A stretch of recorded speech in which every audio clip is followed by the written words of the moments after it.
ఈరోజు కరీంనగర్ జిల్లా కొత్తపల్లి మండలం కమాన్పూర్ ఇంద్రనారి కాల్ లోపల ఉన్న రాజలింగన గారిని ఉప్పెన పత్రిక కలవడానికి వచ్చింది.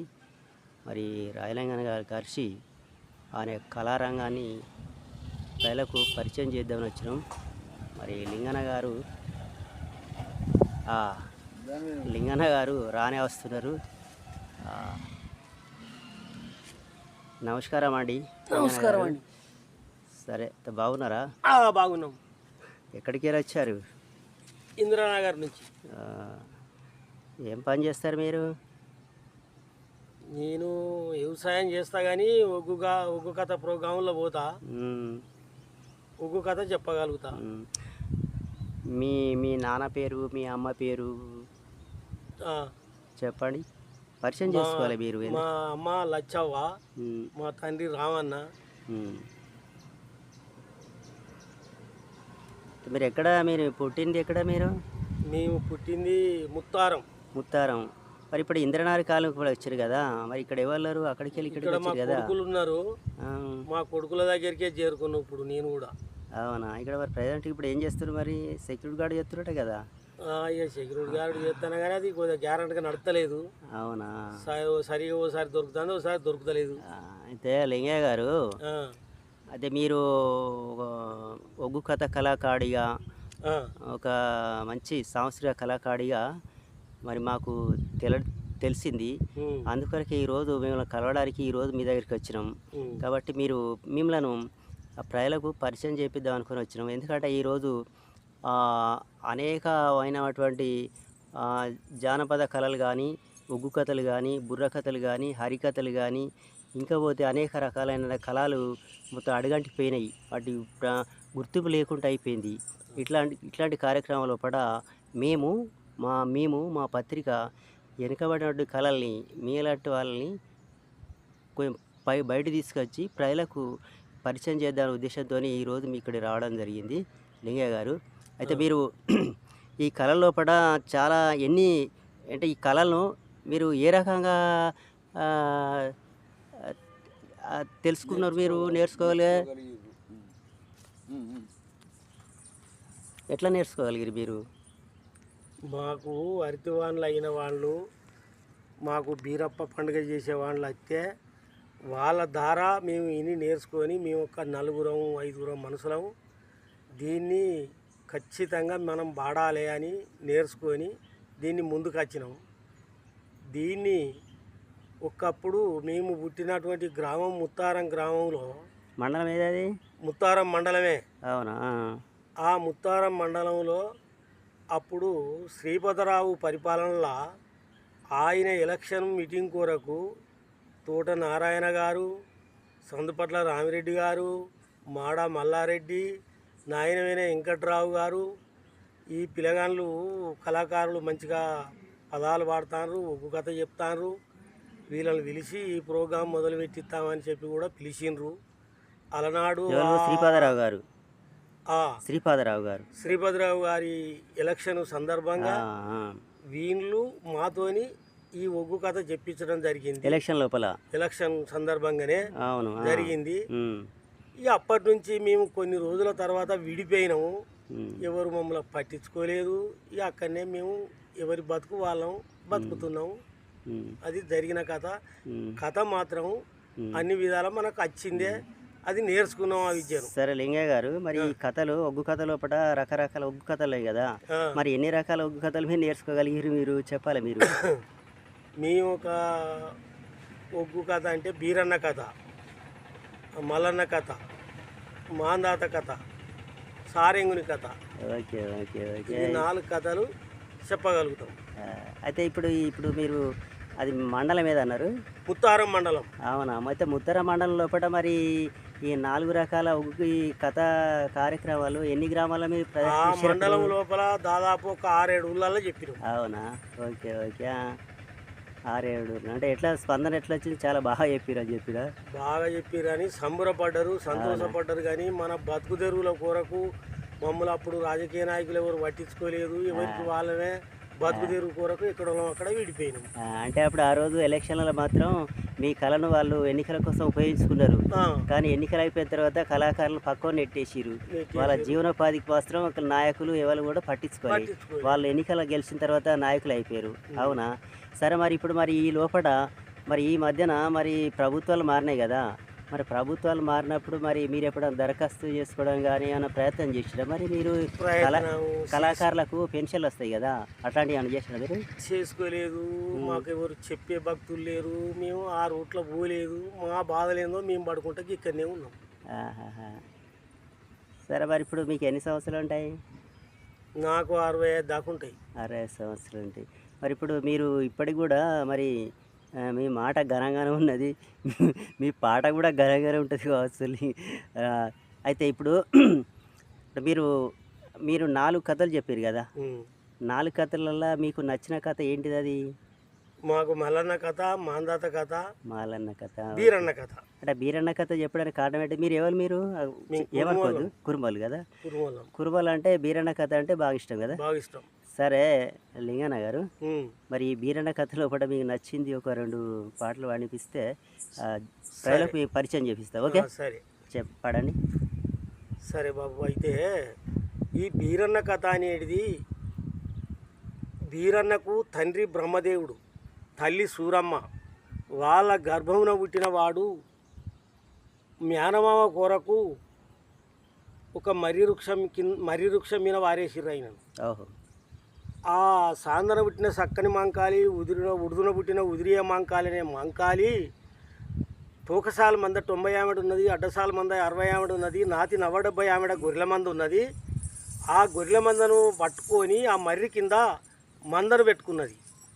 అటువంటి దేవుడు ఆ మర్రి మీద ఉండి మా తల్లిదండ్రి రాజులు నన్ను వదిలిపెట్టిండ్రు, ఇక నన్ను సాదే అటువంటి దిక్కు ఈ మాంకాలి అని చెప్పి ఆ భగవంతునికి ఏర్పడ్డది. ఏర్పడి ఆ అక్కయ్య కొంగులో దునికిండ్రు.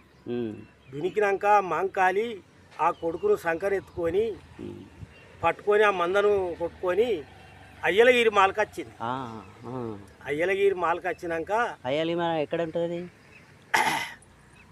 అయ్యలగిరి మాలు మాంకాలి పరిపాలించేది ప్రాంతం. అది అదొక ప్రాంతం. ప్రాంతం అయ్యలగిరి అదొక ప్రాంతం. ప్రాంతం మాంకాలి పరిపాలించిన ప్రాంతం. అది ప్రాంతం. అటువంటి మాంకాలి ఆ మర్రి మీద ఉన్న దేవుణ్ణి బీరన్నను సంకన పెట్టుకొని వచ్చి ఆ తల్లికి భర్త లేడు, పాలు లేవు, ఆ పిల్లగాని ఎట్లా సాదాలని చెప్పి కథ నడిపిద్దిగా.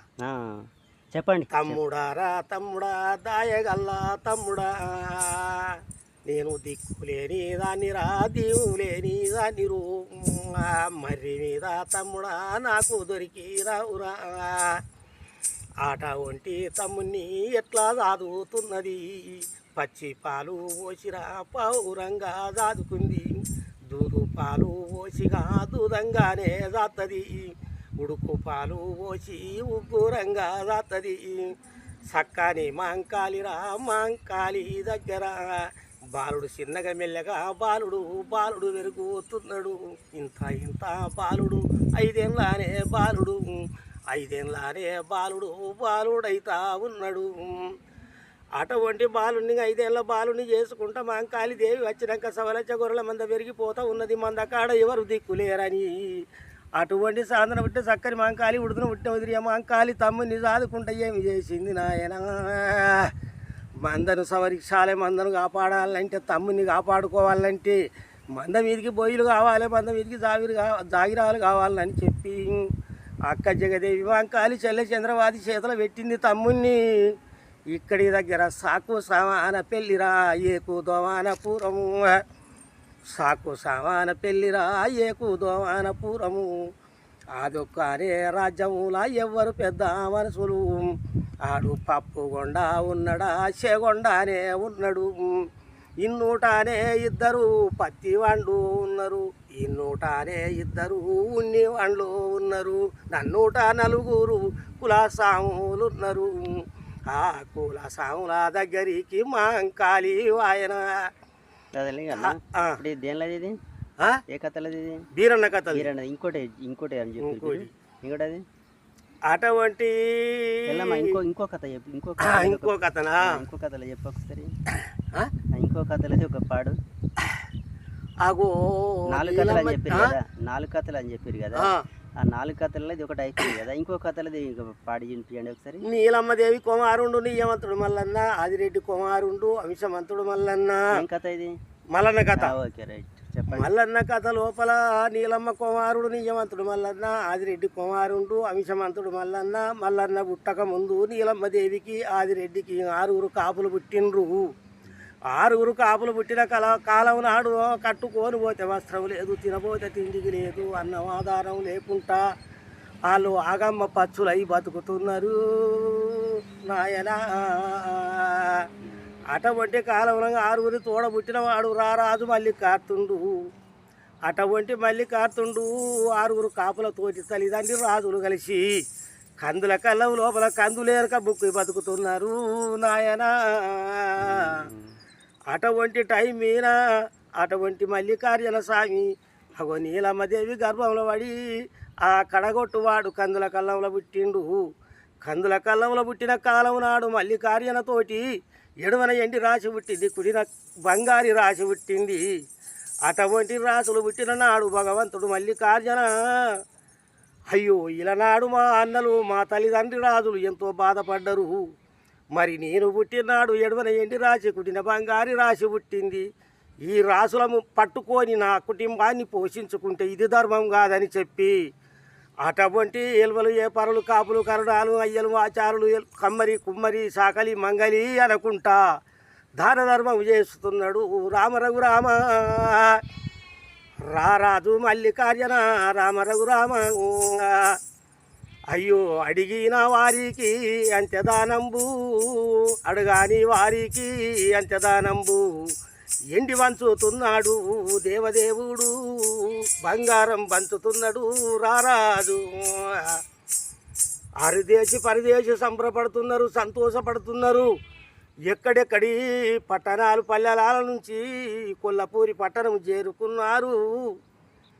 ఊడుగులు కొట్టించి ఊళ్ళు వందిస్తున్నాడు రవరాజు మల్లయ్య. పల్లెర్లు దొబ్బిచ్చి పల్లెలు వందిస్తున్నాడు రవరాజు మల్లయ్య.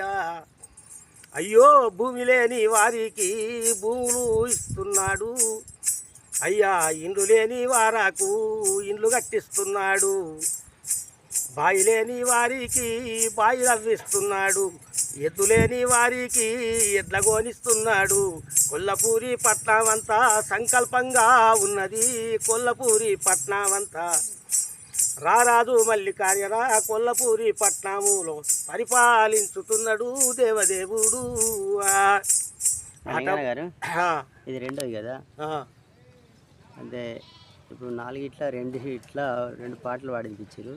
నెక్స్ట్ ఇంకోటి పాట ఇంకోటి వేరేదని చెప్పారు కదా, అదేంటిది? అది ఎల్లమ్మదా మాందాత? మాందాతదా? మాందాత కూడా ఒకసారి ప్రజలకు వినిపించండి, ఒకసారి పరిచయం అవుతారు మీరు. సరే ఓకే రైట్ చెప్పండి. అటువంటి యమనేశ మహారాజు భార్య శుభగంధి దేవి. శుభగంధి దేవి వల్ల సంతానం లేదు.